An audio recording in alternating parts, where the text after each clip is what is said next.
CTV News at 5 with Hudson MACK. Good evening. Medical marijuana users are celebrating a major victory tonight after a BC Supreme Court judge in Victoria ruled that they do not have to settle for just dried pot. They can bake it into brownies or they can drink it in tea. That decision today strikes down part of Canada's medical marijuana law, which has only allowed patients to smoke marijuana in dried form.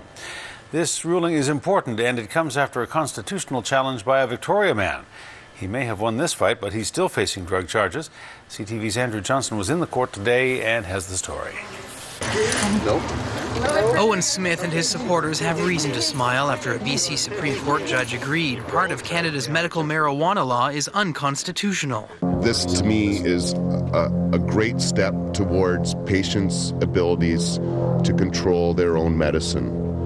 We took THC and cannabis away from pharmaceutical companies this morning and put it back into people's backyards where they can make their own medicines. The ruling means medical marijuana users will no longer be restricted to smoking the dried form of the drug. They will be authorized to bake pot brownies, drink marijuana in tea, or apply it as a topical oil. These modes of ingestion were potentially more effective and certainly potentially less harmful than consuming cannabis by way of smoking it or even by way of vaporizing it. It's hard to think that somebody would want to deny somebody a safer form of medicating and essentially forcing sick people to smoke. Now Health Canada will have to figure out how to implement the judge's changes. For the time being, patients who are licensed to grow and use medical marijuana will be permitted to eat it in cookies or drink it in tea. Justice Johnson will be back in court later this month to decide if that will continue for good or whether he will suspend his ruling to buy the government some time. Smith's lawyer thinks patients should be free to exercise their new right. At the end of the day, I don't think patients should remain criminals for making cannabis tea when they have a license to grow it and possess it. Owen Smith launched the constitutional challenge as he faces unlawful possession charges stemming from his time as head baker for Victoria's Cannabis Buyers Club of Canada, charges he still must face. I'm really proud of all the work that we've done so far. Lots of the patients and members of the club have been very supportive, as well as other people from the community.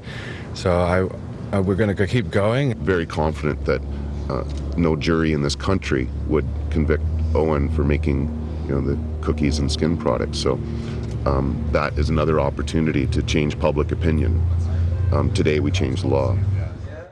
And CTV's Andrew Johnson joins us now live with more on the story. Andrew, why suspend the change in the medical marijuana laws? Why not make that change now?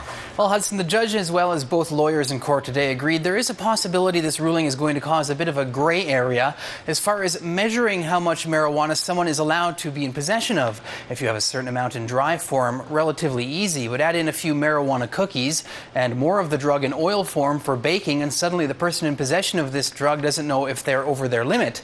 The same goes for police. If they're trying to figure that out for themselves, if someone's breaking the law, they need to be able to easily measure quantities of the drug in all these different forms. All right, major ruling. Andrew, thank you. You're welcome.